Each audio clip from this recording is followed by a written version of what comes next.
Hello students. बच्चों, हम बात करेंगे एमसीक्यू की। और ये जो लिखा हुआ है यहाँ पर कि class 10th maths WAC pre board solution and hints part 1। तो ये WAC प्री बोर्ड क्या है? Western air command. तो जितने भी एयरफोर्स स्कूल्स हैं ऑल ओवर इंडिया में, उनमें अलग अलग कमांड्स हैं, तो उनका एक कंबाइंड पेपर होता है। वो पेपर कमांड से आता है। स्कूल में टीचर बनाते हैं, हम भी बनाते हैं।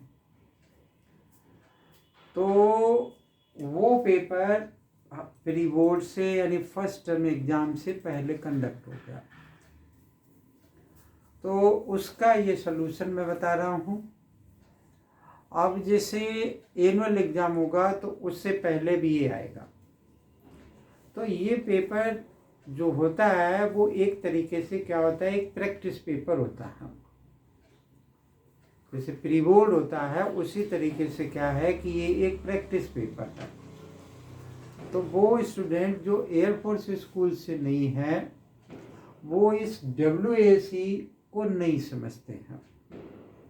ऑल ओवर इंडिया में एयरफोर्स की 7 कमांड्स हैं। तो उनमें से एक ये वेस्टर्न एयर कमांड, जिसमें कि हमारा स्कूल आता है। ठीक है, मतलब जो एयरफोर्स का स्टूडेंट नहीं है वो अब ये सोच रहा होगा कि सर एयरफोर्स स्कूल में टीचर है। इसका हाँ, मैं आज पहली बार कह रहा हूँ कि मैं एयरफोर्स स्कूल में PGT मैथमेटिक्स हूँ और हिंडन में गाजियाबाद में।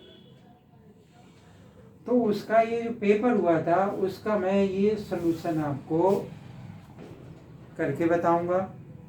हो सकता है कि बहुत सारे स्टूडेंट्स इस बात का वेट कर रहे हों कि इसका आंसर क्या होगा, या उन्होंने नेट पे डाल करके या कुछ ने हमसे पूछा है कि सर इस क्वेश्चन का आंसर क्या होगा। तो let us see the some questions of the western air command question paper. क्या लिखा है? Fair dice thrown bunch the probability of getting either a composite number और ए प्राइम नंबर। डाई मतलब क्या हुआ कि एक पासे को अगर टॉस किया तो इस पे आउटकम्स 1 2 3 4 5 और 6 ये पॉसिबिलिटीज हो सकती है। ठीक है, ये हो सकते हैं। तो इसमें से प्रोबेबिलिटी हमें पता है कि favourable outcome divided by total number of outcomes. तो ये टोटल नंबर ऑफ आउटकम्स 6 है हमारे। इनमें कंपोजिट नंबर कौन सा होता है? जिसके कि 2 से ज़्यादा फैक्टर हो सकते होते हैं। तो 2 से ज़्यादा फैक्टर वाला कौन सा नंबर है कि fair die the probability of getting either a composite number, या तो वो एक कंपोजिट नंबर होना चाहिए या फिर वो एक क्या होना चाहिए, प्राइम नंबर होना चाहिए। तो एक तो कंपोजिट नंबर 4 है और एक कंपोजिट नंबर 6 है। ठीक है, इन्हीं दोनों के 2 से ज़्यादा फैक्टर है। दूसरी बात क्या है बच्चे कि एंड प्राइम नंबर कौन सा नंबर होता है? जिसके कि सिर्फ 2 ही फैक्टर होते हैं, या तो वो नंबर खुद या फिर 1। तो वो कौन कौन सा है? प्राइम नंबर 2 है, 3 है, 5 है। तो इसका मतलब क्या हो गया? 1 2 3 4 5, यानी 5/6 ऑप्शन है। 5 हो गए तो 5/6 ऑप्शन ये हो गया। The area of a largest triangle that can be inscribed in a semicircle of radius r unit h। मतलब एक सेमी सर्कल है, तो सेमी सर्कल में ये सेमी सर्कल है। सपोज कर लो चाहे ऐसा बना लो और चाहे ऊपर की तरफ बना लो। ठीक है ना? तो देखो इसमें हमने लार्जेस्ट जो ट्रायंगल होगा उसका जो हाइपोटेन्यूज होगा वो एक डायमीटर होगा। हमने क्लास 9th में एक थ्योरम पढ़ी थी कि angle inscribed in the semi circle is a right angle. ऐसा ही तो था। तो हमने ये ट्रायंगल बना दिया। ठीक है, इस पे ये एक परपेंडिकुलर ड्रॉ कर दिया। ठीक, अब इसका रेडियस r है तो ये रेडियस r हो गया, ये भी रेडियस r हो गया। तो ट्राइंगल का एरिया क्या होता है, हाफ बेस इंटू हाइट। तो हमने हाफ बेस 2r हो गया और हाइट इसकी r हो गई, 2 से 2 कैंसिल हो गया, क्या हो गया r स्क्वायर हो गया। इसमें कहीं r स्क्वायर, ये वाला r स्क्वायर है, ठीक है। तो ये आंसर इसका करेक्ट हो जाएगा। Value of 9 10 square minus 9 sec square. बच्चों एक फार्मूला आपको बताया था कि sec square theta is equal to 1 plus 10 square theta. या मैं क्या लिख सकता हूँ कि sec square theta minus 10 square theta is equal to 1। इसको हम इसमें अप्लाई कर देंगे। कैसे अप्लाई होगा, 9 कॉमन ले लो, तो यहाँ 10 स्क्वायर ए माइनस सेक स्क्वायर ए होगा, तो आप -9 कॉमन ले लो, तो ये क्या बन जाएगा कि सेक स्क्वायर ए माइनस 10 स्क्वायर ए, ठीक है। ये किसके बराबर हो गया, 1 के, तो -9 इसका क्या हो जाएगा, ये ऑप्शन करेक्ट हो जाएगा, ठीक है ना। तो ये ऑप्शन इसका हो जाएगा। तो यहाँ तक का हम रब कर लेते हैं और तब इस आगे के क्वेश्चंस को करते हैं।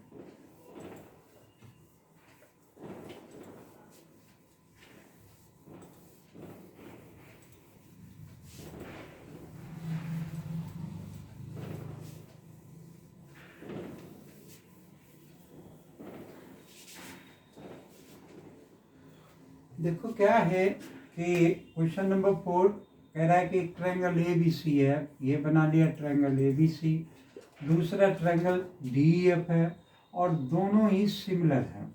तो आपको एक थ्योरम पढ़ाई थी कि whenever triangles are similar then their ratio of their areas is equal to the ratio of the squares of the corresponding sides. तो अगर दो ट्रायंगल सिमिलर हैं तो उनकी एरिया का रेशियो करेस्पॉन्डिंग साइड्स के स्क्वायर्स के रेशियो के इक्वल होगा। लेकिन what is in a question, here is not the area, here is the perimeter. तो यहाँ पर पेरीमीटर मेंशन है और कह रहा है कि पेरीमीटर ऑफ ट्रायंगल DEF, इसका पेरीमीटर 25 के इक्वल है। पेरीमीटर क्या होता है, तीनों साइडों का टोटल। और then the perimeter of ABC, यहाँ पर हमने लिख लिया कि पेरीमीटर ऑफ ट्रायंगल, इसका नाम ABC मान लिया, ABC is divided by perimeter of triangle DEF, ठीक है। क्या होता है पेरीमीटर, तीनों साइडों का टोटल, ठीक है।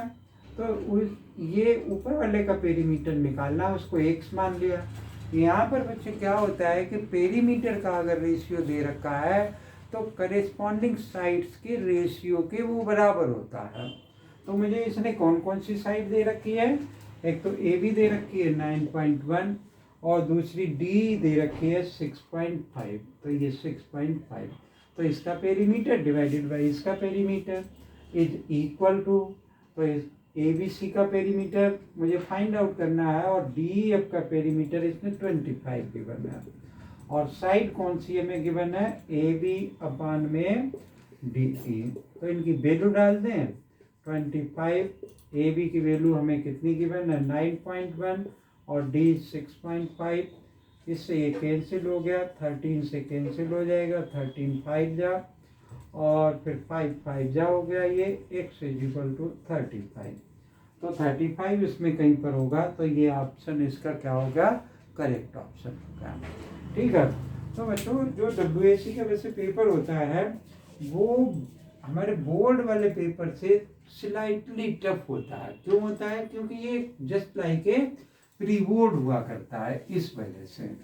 ओके, तो प्री बोर्ड का पेपर वैसे भी थोड़ा सा टीचर मुश्किल बनाता है, तो इसीलिए, लेकिन आप इसको इसलिए लाइटली नहीं ले सकते हो कि फिलहाल में सिचुएशन क्या है और इस बाद में सिचुएशन क्या होगी। तो इसलिए आपको सब पेपर अटेम्प्ट करने चाहिए और पेपर अगर अटेम्प्ट आप नहीं करते हैं तो क्या मार्क्स लगेगा, कैसे आएंगे, और सीरियस होकर के पेपर हमेशा देना चाहिए। Now come to the next question, if the centroid of a triangle XYZ। आपको बताया था हमने जब भी कोऑर्डिनेट ज्योमेट्री पढ़ाई थी कि सेंट्रॉइड क्या होता है। ये इसने XYZ लिखा। सेंट्रॉइड क्या होता है, point of concurrency of the medians of the triangle and triangle and median both centroid divide each median into 2:1 ratio। तो इसने कहा कि the centroid of a triangle X Y Z which vertices are such and such and such are the origin, मतलब ये origin है। जैसे suppose कर लो कि ये हमने क्या ड्रॉ किया, एक कार्टेजियन वो ड्रा कर लिया कि कार्टेजियन सिस्टम ऑफ कोऑर्डिनेट्स, तो इसमें एक ट्रायंगल बनाया हमने, मान लो कि ये ट्रायंगल है, इस तरीके से बना लिया, ठीक है। और जो तीनों मीडियन है वो एक दूसरे को ऑरिजिन पर इंटरसेक्ट करते हैं, ठीक है। तो अगर ऑरिजिन यहाँ पर है, ये हमारा और सेंट्रॉइड है, इसका कोऑर्डिनेट एक्स वाई जेड है, ठीक है। ये कैपिटल एक्स वाई जेड है, इसको स्मॉल मान लिया या कोई और, इसका नाम हमने मान लिया कि ये सेंट्रॉइड हमेशा जी से डिनोट करते हैं। ये एक्स वाई जेड 0 0 0 है, तो ये ऑरिजिन है, तो ये 0 0 है। अब x का कोऑर्डिनेट क्या दे रखा है इसने, पी क्यू, यानी यहाँ पर पी क्यू लिखा हुआ है, स्मॉल पी क्यू है, क्यू आर है ये, ठीक है। और ये आर पी क्या दे रखा है, आर पी दे रखा है। तो बच्चों सेंट्रॉइड निकालने का फार्मूला क्या होता है, x is equal to x1 plus x2 plus x3 divided by 3, ठीक है। तो वैल्यू इसमें पुट अगर हम करके देखते हैं, और y इज इक्वल टू क्या हो जाएगा हमारा, y1 plus y2 plus y3 divided by 3, ठीक है। तो ये x की वैल्यू 0 है, तो मैंने यहाँ पे 0 रख दिया। x1 की value p plus q plus 3 o plus r divided by 3, इसको इससे क्रॉस कर दिया तो क्या आ जाएगा, p plus q plus r is equal to 0 के इक्वल हो जाएगा, ठीक है ना। तो अब लेकिन मैटर ये कि ये हमसे पूछ रहा है if the centroid of the triangle base which vertices are they at the origin then p square plus q square plus r square वो हमारा किसके बराबर होगा, ठीक है ना। तो ये हमारा किसके इक्वल, पी स्क्वायर है, क्यू स्क्वायर, क्यूब है, यहाँ पर क्या है, ये क्यूब है, ओके। अगर ये क्यूब है तो देखो क्लास 9th में एक आइडेंटिटी थी कि x का स्क्वायर वो x का क्यूब प्लस y का क्यूब प्लस z का cube minus 3x by z is equal to x plus y plus z, x का स्क्वायर प्लस वाई का स्क्वायर प्लस जेड का square minus x y minus y by z minus z है। इसमें अगर x plus y plus z बराबर 0 होता था तो इसका आंसर क्या होता था कि if x plus y plus z बराबर 0 था तो इसका आंसर होता था x cube plus y cube plus z cube is equal to 3x by z, ठीक है। तो ऐसे ही इसमें क्या दे रखा है, p plus q plus r बराबर 0 दे रखा है। अगर मैं यहाँ पे 0 पुट कर दूंगा तो ये सारा 0 हो जाएगा, तो इसका मतलब ये क्या बन जाएगा 3x बाई जेड, तो 3pqr, तो 3pqr इसमें ये दे रखा है, तो ये ऑप्शन डी वाला क्या हो जाएगा, करेक्ट ऑप्शन हो जाएगा, ठीक है। तो थोड़ा सा न्यू क्वेश्चन था क्लास 10th वाले के लिए, हालांकि जिसने थोड़ा सा स्ट्राइक किया वो इसको कर गया होगा।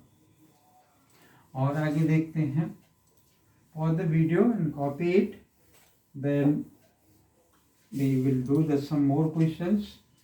हम बच्चों पूरा पेपर सिंप्लीफाई करेंगे, लेकिन इस वीडियो में नहीं, धीरे धीरे करेंगे ताकि आपको क्लियर हो जाए कि ऐसा नहीं कि हम बहुत जल्दी जल्दी करा दें और कुछ बात क्लियर नहीं हो, तो वो ठीक नहीं है। हम पहुँचे किस पर, क्वेश्चन नंबर 6 पर लिखा हुआ है, if the system of linear equations, if the system of linear equations 2x plus k by 2x plus k by is equal to 7, 4x minus 8y minus 12 is equal to 0, ठीक है, is consistent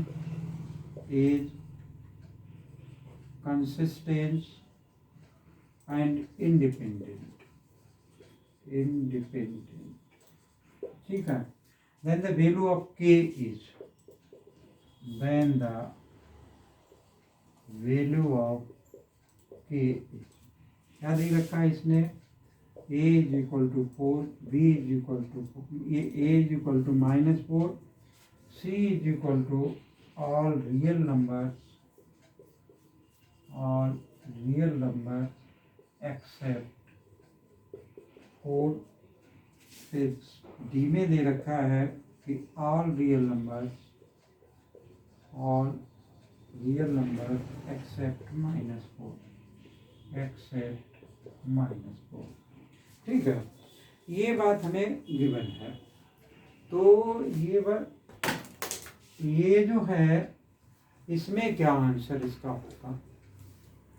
the system of linear equations 2x + ky = 7 और 4x - 8y - 12 = 0 is consistent and independent.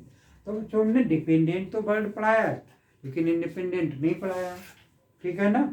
तो देखो, लेकिन ये consistence की 3 conditions बताई थी, कंसिस्टेंस, इनकंसिस्टेंस, डिपेंडेंस, ऐसे ही तो बताया था। तो कंसिस्टेंस से आपको क्या पता चलता है कि A1/A2 is not equal to B1/B2, वही इंडिपेंडेंट के लिए है, ठीक है ना। तो A1/A2 2/4 is not equal to B1 कितना है -8, और C1 C2 से मतलब नहीं, इसलिए 7 और 7 इक्वल के इधर दे रखा है, इधर दे रखा है -12, हमें कुछ लेना देना नहीं, के आ गया, ठीक है। अब हमारा क्या हुआ कि ये 1/2 हो गया भाई। अब नहीं, यहाँ लिखा 2/4 और k बाई कितना लिखूंगा मैं 8, ये उल्टा लिख गया। यहाँ पर लिखा k और नीचे लिखा -8, और क्या है ये दे रखा है, यही दे रखा है। तो ये से कैंसिल, ये 4 हो गया। तो k is not equal to -4, मतलब k की वैल्यू -4 नहीं होनी चाहिए, उसके अलावा कोई सी भी वैल्यू हो सकती है इसमें, ठीक है ना। तो इसका मतलब क्या है कि ऑल द रियल नंबर्स और एक्सेप्ट द -4, तो डी वाला ऑप्शन क्या हो जाएगा, इसका करेक्ट हो जाएगा। और आगे देखते हैं question number 7। Pause the video and copy it.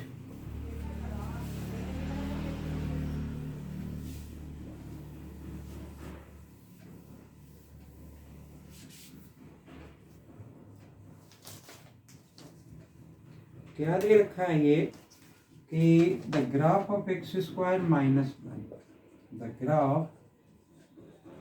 Graph of x² - 1, ये लिखा हुआ है कि touches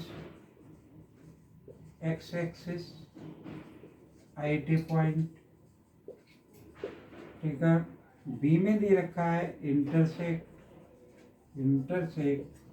x axis at 2 distinct point,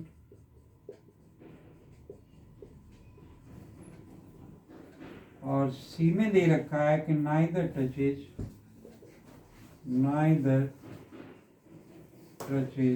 nor intersect x axis, ठीक है। डी में दे रखा है कैन नॉट से।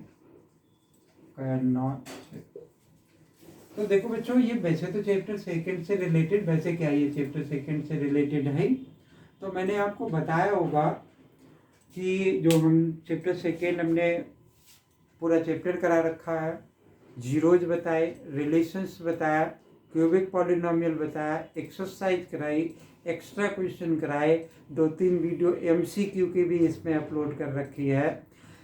पैराबोला क्या होता है ये बात भी बताया है, कितने जीरोज होते हैं ये बात भी मैंने उसमें वहाँ पर एक्सप्लेन की, कब इंटरसेक्ट करता है ये बात भी बताया, ABC में आपस में क्या रिलेशन होता है ये बात भी वहाँ पर एक्सप्लेन किया। तो जिस किसी को भी ये सारी बातें समझनी है उसको मेरा चैनल सब्सक्राइब करना पड़ेगा और चैप्टर सेकेंड की वीडियो देखनी पड़ेगी, ठीक है। इसमें x का स्क्वायर, पहली बात तो x का स्क्वायर, हमारी जो क्वाड्रेटिक इक्वेशन क्या होती है कि ax का square plus bx, quadratic polynomial मान लो, a is not equal to 0, okay. अब a is not equal to 0 तो x स्क्वायर होगा, इसका मतलब उसमें x स्क्वायर, अब किसी भी पॉलिनोमियल की जितनी डिग्री होती है उतने ही नंबर ऑफ जीरोज होते हैं उसके, तो इसका मतलब इसके नंबर ऑफ जीरोज 2 होंगे। अब ये हमसे कह रहा है कि वो x एक्सिस को इंटरसेक्ट नहीं करे, तो x एक्सिस को इंटरसेक्ट नहीं करेगा तो x की वैल्यू कहाँ से आएगी, इसका मतलब क्या है ये ऑप्शन बिल्कुल गलत है।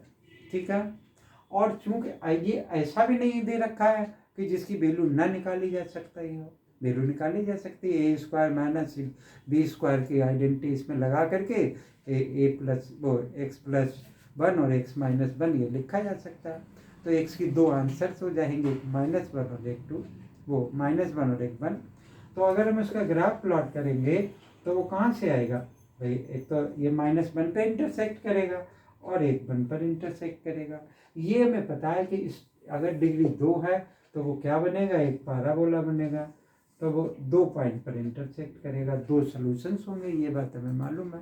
तो इसका मतलब ये एक्स एक्सिस को 2 अलग अलग पॉइंट पर इंटरसेक्ट करेगा और वो ऑप्शन क्या होगा, ये ऑप्शन करेक्ट होगा। ठीक है, इसमें लिखा IT पॉइंट मतलब एक पॉइंट पर, एक पॉइंट पर क्या होता है कि टच करता है। तो अगर आप कब टच करता है ये बात आपको कहाँ पे देखनी पड़ेगी, चैनल को सब्सक्राइब करिए और बहुत डिटेल में बता रखा है ये चैप्टर, आप वहाँ पर जाएंगे। ठीक है, क्वेश्चन नंबर 8 पे अभी बताते हैं और कुछ एक क्वेश्चन एक दो, उसके बाद इस वीडियो को बंद करेंगे। क्वेश्चन इसमें बच्चों कितने हैं, 50 क्वेश्चन है और 50 में से हमें 40 अटेम्प्ट करने हैं। तो 3 सेक्शंस हैं इसके अंदर। तो पहले सेक्शन में 20 क्वेश्चन है, 20 में से 16 क्वेश्चन अटेम्प्ट करने हैं। दूसरे में भी 20 है, वहाँ पर भी 16 अटेम्प्ट करने हैं। उसके बाद थर्ड वाले में केस स्टडी के 2 question. The decimal expansion will terminate after the decimal expansion of 6 divided by 1250 will terminate after a 1 decimal places, 1 decimal place, B में 2 डेसिमल प्लेस, सी में 3 डेसिमल प्लेस और डी में 4 डेसिमल प्लेस। तो बच्चों जब भी देखो ये चैप्टर कराया, इस चैप्टर से रिलेटेड हमने वीडियो भी अपलोड की, आपके पेपर से पहले भी वीडियो अपलोड कर रखी थी, उसमें भी बताया था कि ऐसा क्वेश्चन बहुत ही पेपर में आता है, कॉमन सा है, बोर्ड होता है उसमें भी पूछा जाता है। तो ये क्वेश्चन कैसे किया जाता है ये बात हमने आपको बताया था। 1250, इसके पहले हमने क्या करना है कि फैक्टर करना है। ठीक है, तो इसके फैक्टर किए भाई 2 से चलो काट लिया, 2 6 2 5 जा। अब ये 5 आ गया 125, 5 हुआ 25, फिर 2 बार 5 आ गया। ठीक है, ये 5 बन गया, 5 की पावर 4, इसका मतलब ये 4 डेसिमल प्लेसेस के बाद में टर्मिनेट हो जाएगा। ठीक है, कैसे वो क्वेश्चन होगा कि 2 की पावर 1 इंटू 5 की पावर 4। ठीक है, तो यहाँ पर भी 4 होना चाहिए। तो 4 कब होगा कि ऊपर 2 की पावर 3, 2 की पावर 1, यहाँ पे 1 है और 2 की पावर 3 से मल्टीप्लाई कर दिया, 2 की पावर 4। तो इसको आप देखो 6 इंटू क्या हो गया, 2 की पावर 8 डिवाइडेड बाई क्या बन गया ये हमारे पास 2 इंटू 5 की पावर 4। ठीक है, तो ये 6 8 का कितना हो गया 48 हो गया और 10 की पावर 4 हो गया। ठीक है ना, तो अगर 10 की पावर 4 को इससे डिवाइड करोगे तो हमारे पास क्या बन जाएगा, जब डिवाइड करोगे तो 0.0048 हो जाएगा। तो 4 डेसिमल प्लेसेस के बाद ये टर्मिनेट हो जाएगा। तो जितनी 10 की पावर आएगी उतने के बाद ये टर्मिनेट हो जाता है। एक और क्वेश्चन देखते हैं। तो बच्चों भाई देखो कुछ क्वेश्चन तो आसान होते हैं और जो आसान होते हैं उनकी जगह पर फिर क्या होता है कि क्वेश्चन थोड़ा सा मुश्किल कॉम्प्लिकेटेड इसलिए लिखते हैं कि अगर सारे ही आसान होंगे तो सभी बच्चे सब कर जाएंगे। तो जो बच्चों जिन्होंने साल भर बहुत मेहनत की भाई वो तो बहुत पछतावा होगा उनको। विच of the following pair of numbers, हम क्वेश्चन लिख लेते हैं पहले, विच of the following pairs of the numbers, pairs of numbers can never be HCF and LCM respectively of two numbers. ठीक है, ए ऑप्शन में ये दे रखा है इसने कि 12 और 24, बी ऑप्शन में दे रखा है 15 और 90, और सी ऑप्शन में दे रखा है मुझे 18 और 54, और डी ऑप्शन में दे रखा है क्या कि 17 एंड 50। तो क्वेश्चन को हमने पहले पढ़ना है अच्छे से। Which of the following pair of numbers can never be HCF and LCM respectively of two number. मतलब एक तो HCF पहले वाला और दूसरे वाला LCM किन्हीं भी नंबर्स का नहीं हो सकता, ये बात हमसे पूछ रहा है। तो देखो इसमें 12 कॉमन आ सकता है, ठीक है ना, 12 कॉमन आ सकता है, फिर 12 इसका डिवाइजर है, 15 इसका, 18 इसका है, तो HCF तो ये हो ही नहीं पाया भाई। HCF और LCM में क्या है कि जो हमारे HCF है वो कॉमन नंबर्स हैं जो कि दोनों में आते हैं। सपोज कर लो, एक कोई एग्जांपल ले लेते हैं क्योंकि इसको समझाना मेरा काम है। मान लो कि एक 10 लिखा हुआ है और एक 30 लिखा हुआ है, इनका HCF और LCM निकालना है। 10 का हमने फैक्टर किया तो 2 × 5 × 1, ठीक है। 1 इसलिए लिख लिया कि जो को प्राइम होते हैं उनका HCF 1 के बराबर होता है, या जो प्राइम होते हैं उनका भी HCF 1 के बराबर होता है। 2 5 तो 10 हो गया, × 3 हो गया, ठीक है ना। तो अब आप देखो इनका HCF क्या होगा भाई, 2 × 5, ओके, और LCM क्या होगा, LCM 2 × 5 × 3 होगा, ठीक है ना। तो अब आप क्या देख रहे हैं कि 5 2 जा 10, ये 10 आ गया, और 5 2 जा 10 और 10 3 जा 30, ओके। तो अब 10 3 जा 30, तो अब ये तो हमसे कह रहा है pair can never be HCF and LCM, can never B LCM और HCF, ठीक है। तो इसका मतलब क्या है कि ये नंबर इसके अंदर कॉमन नहीं है भाई। LCM में HCF आएगा, LCM के अंदर HCF आ जाएगा, क्योंकि मैंने उनमें से जो कॉमन थे वही तो HCF सपोज किए और फिर उनको LCM में भी लिख लिया, और जो नंबर छूट गए वो भी लिख लिए, ठीक है ना। तो इसका मतलब ये ऑप्शन क्या होगा, डी ऑप्शन करेक्ट होगा, बाकी ये 3 ऑप्शन क्या है कि इनकरेक्ट है। Let us see one more question. The zeros of the quadratic polynomial, ये पेपर में भी क्वेश्चन नंबर 10 ही है सारे, हमने सीरियल से किए हैं ये। zeros of the quadratic polynomial x का स्क्वायर 99x + 127 और ए दे रखा है बोथ पॉजिटिव,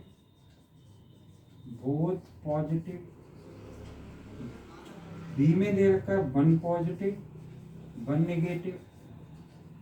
नेगेटिव, ठीक है, यहाँ 1 लिखा हुआ। सी में लिखा बोथ नेगेटिव और डी में लिखा बोथ इक्वल, ओके। देखो भाई ये जो क्वेश्चन है, अब इसका अगर मिडिल टर्म से फैक्टर हम करें तो बहुत टाइम लगेगा, हो सकता होगा कि नहीं होगा, ये बात नहीं जानना चाहता। ये क्या बात जानना चाहता है कि बच्चे के प्रेजेंस ऑफ माइंड जानना चाहता है कि यहाँ पर अगर तीनों पॉजिटिव है तो क्या स्टूडेंट इस बात से जो है अवेयर है कि जो हमारे जीरो जाएंगे वो पॉजिटिव होंगे या फिर नेगेटिव होंगे। अगर देखो बच्चों कि x माइनस अल्फा और x माइनस बीटा, तो x = अल्फा और बीटा, ये दोनों माइनस कब आएंगे, ये दोनों कब माइनस आएंगे, जब यहाँ पर भी माइनस हो और यहाँ पर भी माइनस हो, तभी माइनस। अगर ये दोनों पॉजिटिव है, सपोज कर लो, एक मैंने यूं ही लिख लिया x² + 5x + 6 लिख लिया, फैक्टर करोगे तो 3x + 2x + 6 आ जाएगा, ठीक है ना। अब ये देखो इसका अगर हमने फैक्टर कर लिया तो x + 3 और 2 कॉमन आ गया, x + 3, तो मतलब x + 3 और x + 2 इसका फैक्टर हो गया, x = -2 - 3, दोनों माइनस में आए ना, तो ये दोनों पॉजिटिव थे, तीनों ही पॉजिटिव थे, ठीक है ना। तो तीनों अगर पॉजिटिव थे तो ये दोनों माइनस आए, तो दोनों यहाँ तीनों पॉजिटिव है, तो इसका मतलब क्या है कि दोनों नेगेटिव आएंगे। ये नंबर किसी का होल स्क्वायर नहीं, जो कि ये कह के बोथ इक्वल, दोनों इक्वल आएंगे। ये नंबर किसी का होल स्क्वायर है ही नहीं।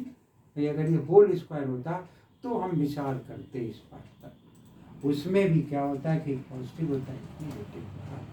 जैसे सपोज कर लो कि यहाँ लिखा होता है कि x square minus 4x plus 4, ठीक है ना।